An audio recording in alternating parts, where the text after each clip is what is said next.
Pride and Prejudice by Jane Austen, 1813. Chapter 43. Elizabeth, as they drove along, watched for the first appearance of Pemberley Woods with some perturbation. And when at length they turned in at the lodge, her spirits were in a high flutter. The park was very large, and contained great variety of ground. They entered it in one of its lowest points, and drove for some time through a beautiful wood stretching over a wide extent.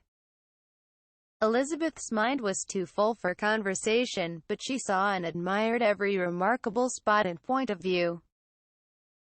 They gradually ascended for half a mile, and then found themselves at the top of a considerable eminence, where the wood ceased, and the eye was instantly caught by Pemberley House, situated on the opposite side of a valley, into which the road with some abruptness wound.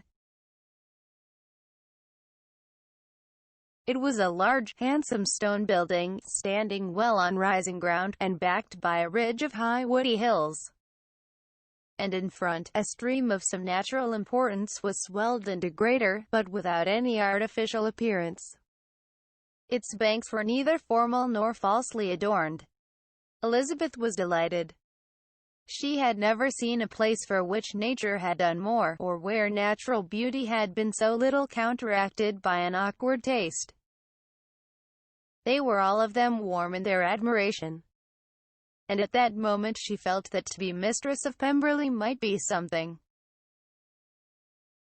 They descended the hill, crossed the bridge, and drove to the door. And while examining the nearer aspect of the house, all her apprehension of meeting its owner returned. She dreaded lest the chambermaid had been mistaken. On applying to see the place, they were admitted into the hall. And Elizabeth, as they waited for the housekeeper, had leisure to wonder at her being where she was. The housekeeper came. A respectable-looking elderly woman, much less fine, and more civil, than she had any notion of finding her. They followed her into the dining parlor. It was a large, well-proportioned room, handsomely fitted up. Elizabeth, after slightly surveying it, went to a window to enjoy its prospect. The hill, crowned with wood, which they had descended, receiving increased abruptness from the distance, was a beautiful object. Every disposition of the ground was good, and she looked on the whole scene, the river, the trees scattered on its banks, and the winding of the valley, as far as she could trace it, with delight.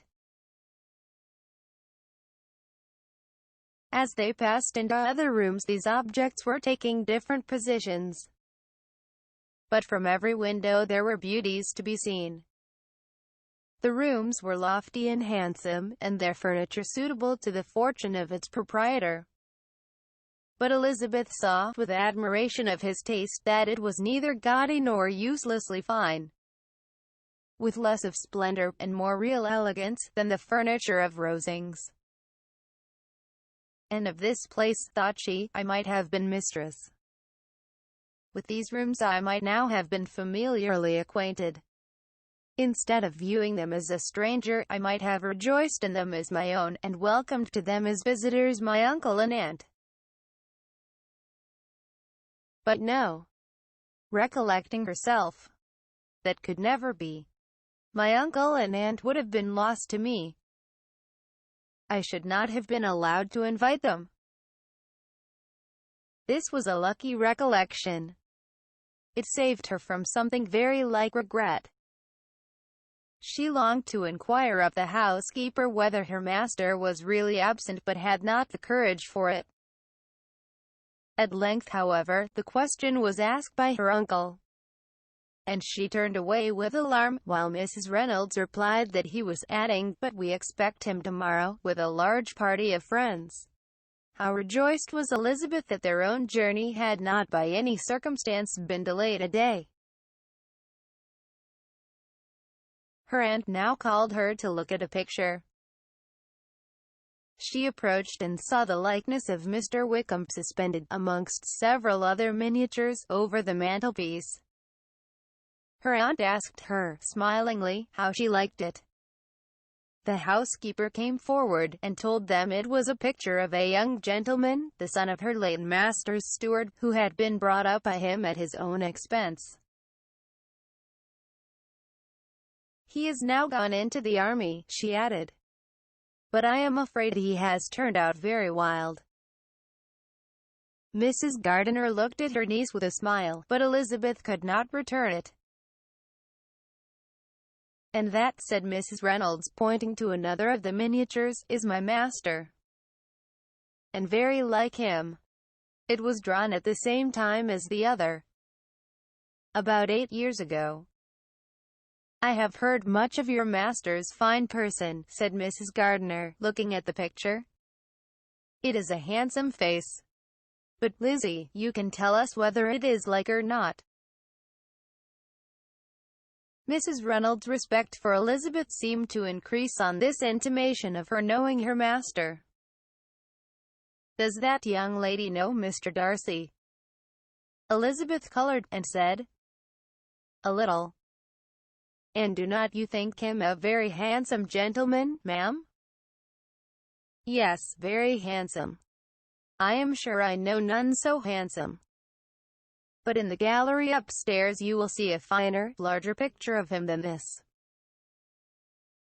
This room was my late master's favorite room, and these miniatures are just as they used to be then. He was very fond of them." This accounted to Elizabeth for Mr. Wickham's being among them. Mrs. Reynolds then directed their attention to one of Miss Darcy, drawn when she was only 8 years old. "And is Miss Darcy as handsome as her brother?" said Mrs. Gardiner. "Oh, yes. The handsomest young lady that ever was seen. And so accomplished. She plays and sings all day long. In the next room is a new instrument just come down for her. A present from my master. She comes here tomorrow with him." Mr. Gardiner, whose manners were very easy and pleasant, encouraged her communicativeness by his questions and remarks. Mrs. Reynolds, either by pride or attachment, had evidently great pleasure in talking of her master and his sister. "Is your master much at Pemberley in the course of the year?" "Not so much as I could wish, sir. But I dare say he may spend half his time here. And Miss Darcy is always down for the summer months. Except," thought Elizabeth, "when she goes to Ramsgate.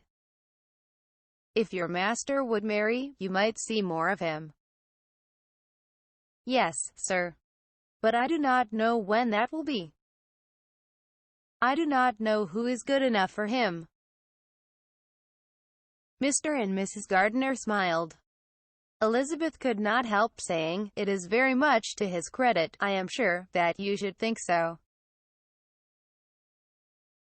"I say no more than the truth, and everybody will say that knows him," replied the other. Elizabeth thought this was going pretty far, and she listened with increasing astonishment as the housekeeper added, "I have never known a cross word from him in my life, and I have known him ever since he was 4 years old." This was praise, of all others most extraordinary, most opposite to her ideas. That he was not a good-tempered man had been her firmest opinion. Her keenest attention was awakened. She longed to hear more, and was grateful to her uncle for saying, "There are very few people of whom so much can be said. You are lucky in having such a master." "Yes, sir, I know I am. If I were to go through the world, I could not meet with a better. But I have always observed that they who are good-natured when children, are good-natured when they grow up. And he was always the sweetest-tempered, most generous-hearted boy in the world." Elizabeth almost stared at her. "Can this be Mr. Darcy?" thought she. "His father was an excellent man," said Mrs. Gardiner. "Yes, ma'am, that he was indeed. and his son will be just like him, just as affable to the poor. Elizabeth listened, wondered, doubted, and was impatient for more. Mrs. Reynolds could interest her on no other point. She related the subjects of the pictures, the dimensions of the rooms, and the price of the furniture, in vain. Mr. Gardiner, highly amused by the kind of family prejudice to which he attributed her excessive commendation of her master, soon led again to the subject, and she dwelt with energy on his many merits as they proceeded together up the great staircase. "He is the best landlord, and the best master," said she, "that ever lived. Not like the wild young men nowadays, who think of nothing but themselves. There is not one of his tenants or servants but will give him a good name. Some people call him proud, but I am sure I never saw anything of it. To my fancy, it is only because he does not rattle away like other young men." "In what an amiable light does this place him," thought Elizabeth. "This fine account of him," whispered her aunt as they walked, "is not quite consistent with his behavior to our poor friend. Perhaps we might be deceived. That is not very likely. Our authority was too good." On reaching the spacious lobby above, they were shown into a very pretty sitting room, lately fitted up with a greater elegance and lightness than the apartments below, and were informed that it was but just done to give pleasure to Miss Darcy, who had taken a liking to the room when last at Pemberley. "He is certainly a good brother," said Elizabeth, as she walked towards one of the windows. Mrs. Reynolds anticipated Miss Darcy's delight when she should enter the room. "And this is always the way with him," she added. "Whatever can give his sister any pleasure is sure to be done in a moment. There is nothing he would not do for her." The picture gallery, and 2 or 3 of the principal bedrooms, were all that remained to be shown. In the former were many good paintings, but Elizabeth knew nothing of the art, and from such as had been already visible below, she had willingly turned to look at some drawings of Miss Darcy's, in crayons, whose subjects were usually more interesting, and also more intelligible. In the gallery there were many family portraits, but they could have little to fix the attention of a stranger.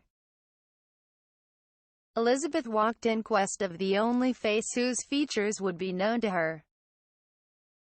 At last it arrested her, and she beheld a striking resemblance to Mr. Darcy, with such a smile over the face as she remembered to have sometimes seen when he looked at her. She stood several minutes before the picture, in earnest contemplation, and returned to it again before they quitted the gallery. Mrs. Reynolds informed them that it had been taken in his father's lifetime. There was certainly at this moment, in Elizabeth's mind, a more gentle sensation towards the original than she had ever felt at the height of their acquaintance. The commendation bestowed on him by Mrs. Reynolds was of no trifling nature. What praise is more valuable than the praise of an intelligent servant? As a brother, a landlord, a master, she considered how many people's happiness were in his guardianship. How much of pleasure or pain was it in his power to bestow? How much of good or evil must be done by him? Every idea that had been brought forward by the housekeeper was favorable to his character, and as she stood before the canvas on which he was represented, and fixed his eyes upon herself, she thought of his regard with a deeper sentiment of gratitude than it had ever raised before. She remembered its warmth, and softened its impropriety of expression. When all of the house that was open to general inspection had been seen, they returned downstairs, and, taking leave of the housekeeper, were consigned over to the gardener, who met them at the hall door.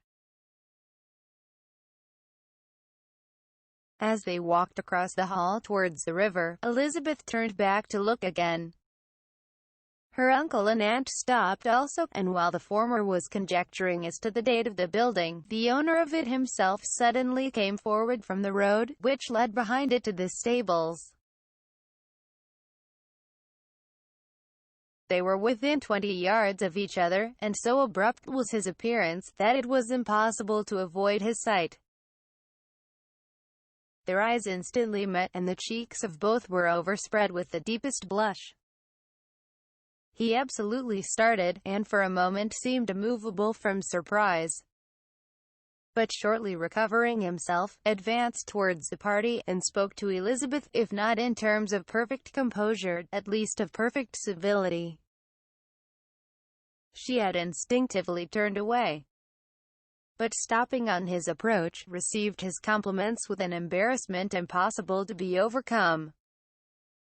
Had his first appearance, or his resemblance to the picture they had just been examining, been insufficient to assure the other two that they now saw Mr. Darcy, the gardener's expression of surprise, on beholding his master, must immediately have told that.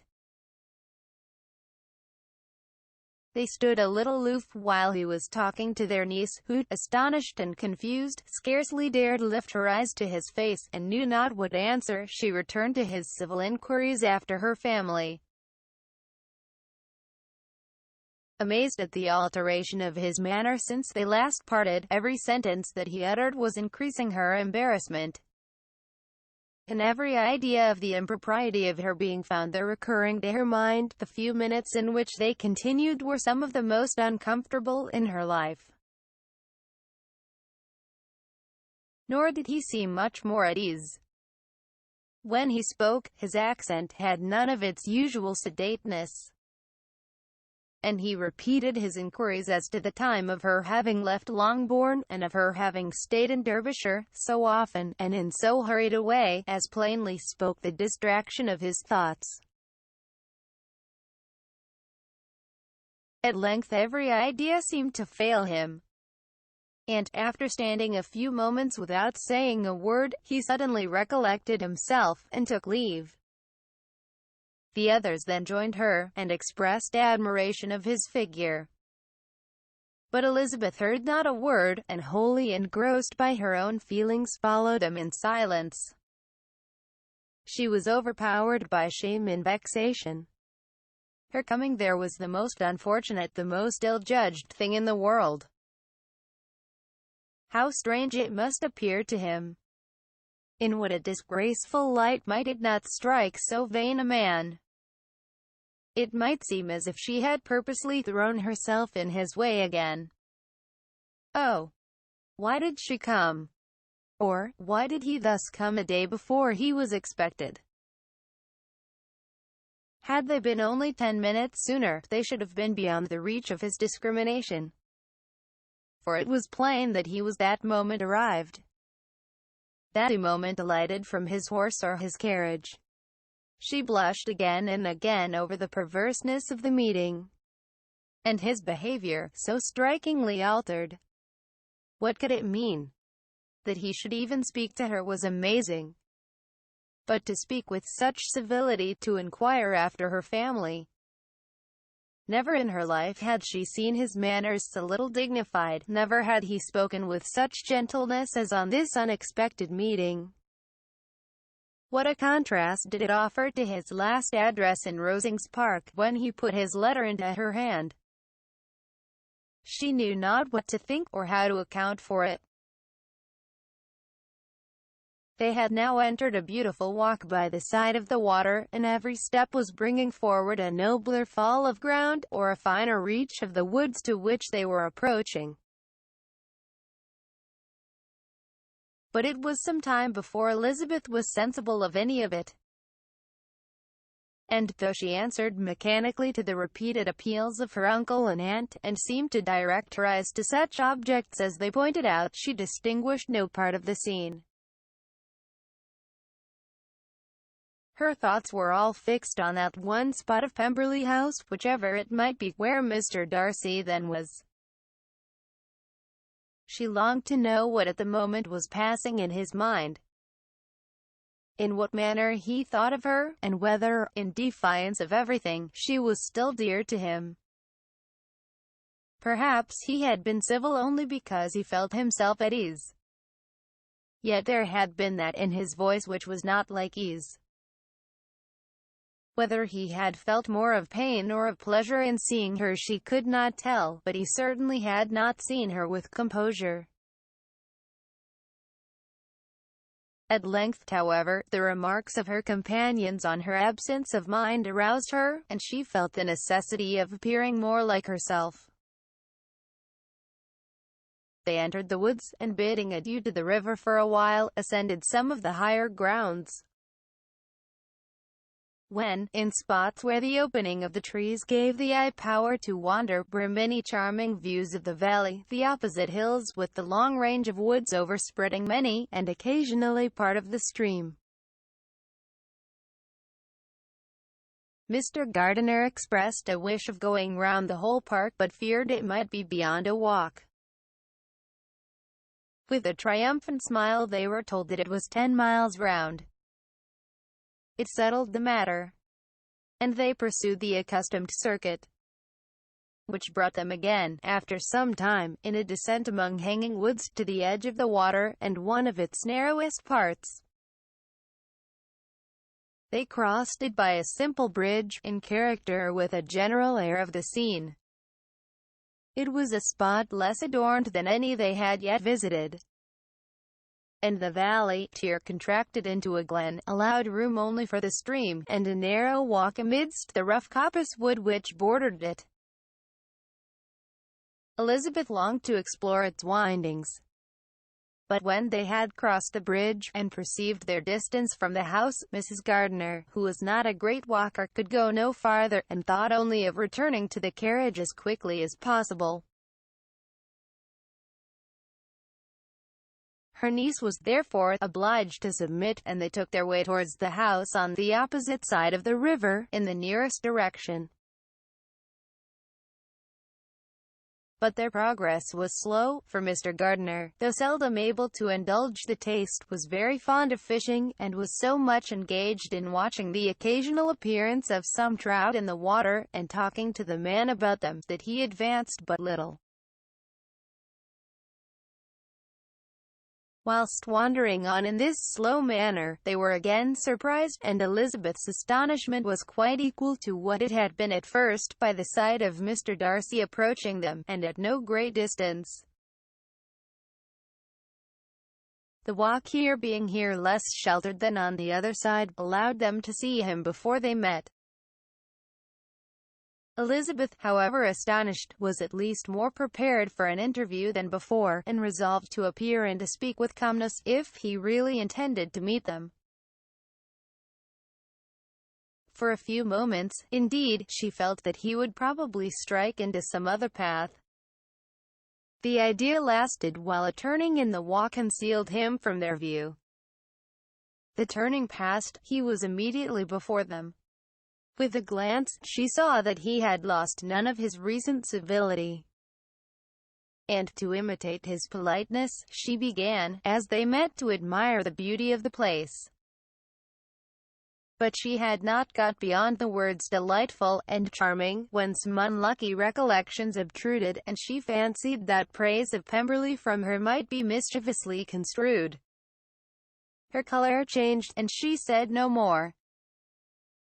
Mrs. Gardiner was standing a little behind, and on her pausing, he asked her if she would do him the honour of introducing him to her friends.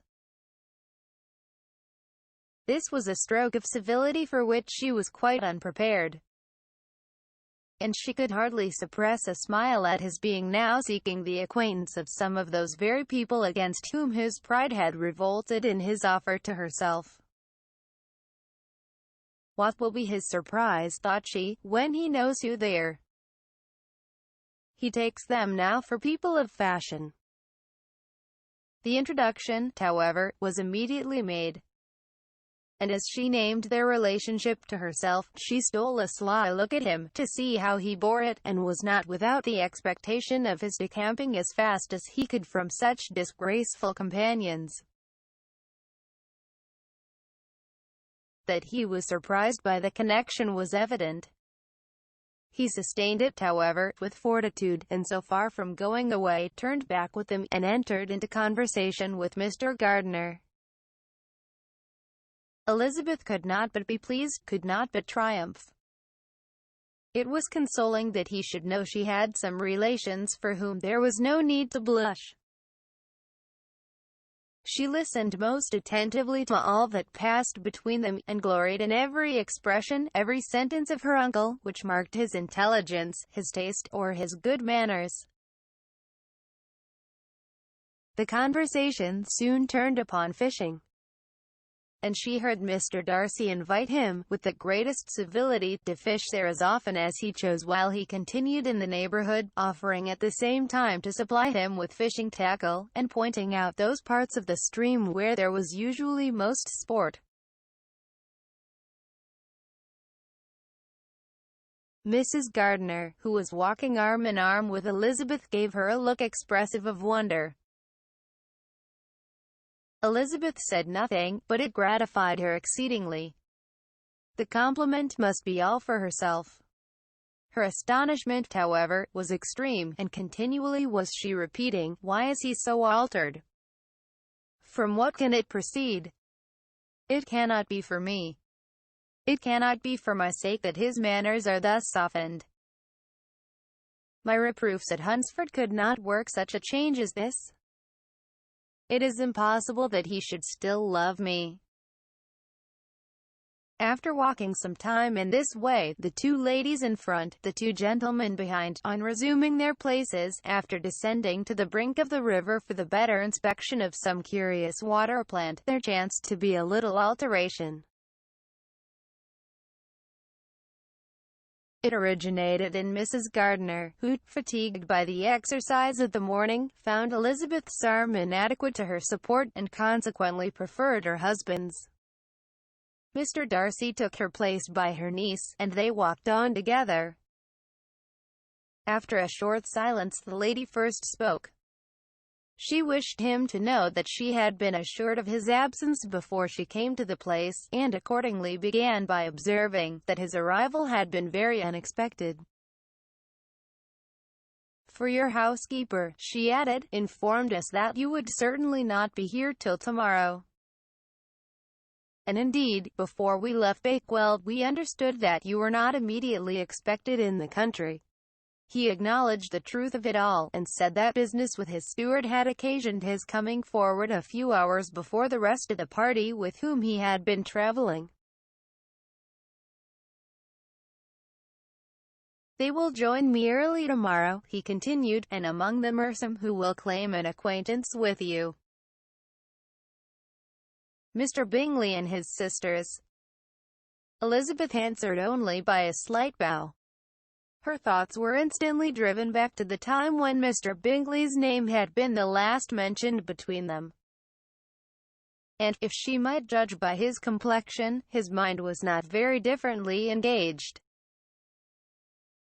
"There is also one other person in the party," he continued after a pause, "who more particularly wishes to be known to you. Will you allow me, or do I ask too much, to introduce my sister to your acquaintance during your stay at Lambton?" The surprise of such an application was great indeed. It was too great for her to know in what manner she acceded to it. She immediately felt that whatever desire Miss Darcy might have of being acquainted with her must be the work of her brother, and, without looking farther, it was satisfactory. It was gratifying to know that his resentment had not made him think really ill of her. They now walked on in silence, each of them deep in thought.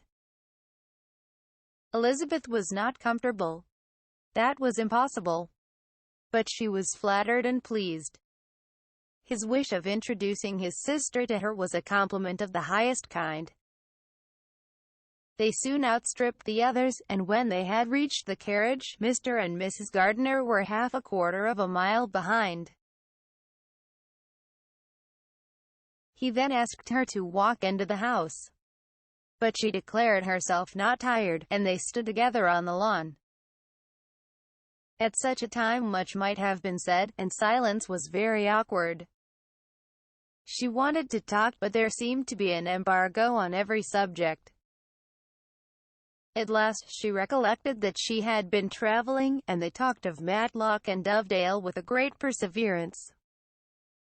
Yet time in her hand moved slowly, and her patience and her ideas were nearly worn out before the tete-a-tete was over. On Mr. and Mrs. Gardiner's coming up, they were all pressed to go into the house and take some refreshment. But this was declined, and they parted on each side with utmost politeness. Mr. Darcy handed the ladies into the carriage, and when it drove off, Elizabeth saw him walking slowly towards the house. The observations of her uncle and aunt now began, and each of them pronounced him to be infinitely superior to anything they had expected. "He is perfectly well behaved, polite, and unassuming," said her uncle. "There is something a little stately in him, to be sure," replied her aunt, "but it is confined to his air, and is not unbecoming. I can now say with the housekeeper, that though some people may call him proud, I have seen nothing of it. I was never more surprised than by his behavior to us. It was more than civil. It was really attentive.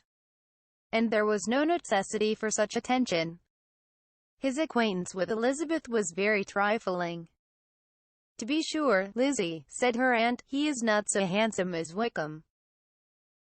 Or, rather, he has not Wickham's countenance, for his features are perfectly good. But how came you to tell me that he was so disagreeable?" Elizabeth excused herself as well as she could, said that she had liked him better when they had met in Kent than before, and that she had never seen him so pleasant as this morning. "But perhaps he may be a little whimsical in his civilities," replied her uncle. "Your great men oftener. And therefore I shall not take him at his word, as he might change his mind another day, and warn me off his grounds." Elizabeth felt that they had entirely misunderstood his character, but said nothing. "From what we have seen of him," continued Mrs. Gardiner, "I really should not have thought that he could have behaved in so cruel a way by anybody as he has done by poor Wickham. He has not an ill-natured look. On the contrary, there is something pleasing about his mouth when he speaks. And there is something of dignity in his countenance that would not give one an unfavorable idea of his heart. But to be sure, the good lady who showed us his house did give him a most flaming character. I could hardly help laughing aloud sometimes. But he is a liberal master, I suppose, and that in the eye of a servant comprehends every virtue." Elizabeth here felt herself called on to say something in vindication of his behavior to Wickham, and therefore gave them to understand, in as guarded a manner as she could, that by what she had heard from his relations in Kent, his actions were capable of a very different construction, and that his character was by no means so faulty, nor Wickham so amiable, as they had been considered in Hertfordshire. In confirmation of this, she related the particulars of all the pecuniary transactions in which they had been connected, without actually naming her authority, but stating it to be such as might be relied on. Mrs. Gardiner was surprised and concerned. But as they were now approaching the scene of her former pleasures, every idea gave way to the charm of recollection, and she was too much engaged in pointing out to her husband all the interesting spots in its environs to think of anything else. Fatigued as she had been by the morning's walk, they had no sooner dined than she set off again in quest of her former acquaintance, and the evening was spent in the satisfactions of an intercourse renewed after many years' discontinuance. The occurrences of the day were too full of interest to leave Elizabeth much attention for any of these new friends, and she could do nothing but think, and think with wonder, of Mr. Darcy's civility, and, above all, of his wishing her to be acquainted with his sister.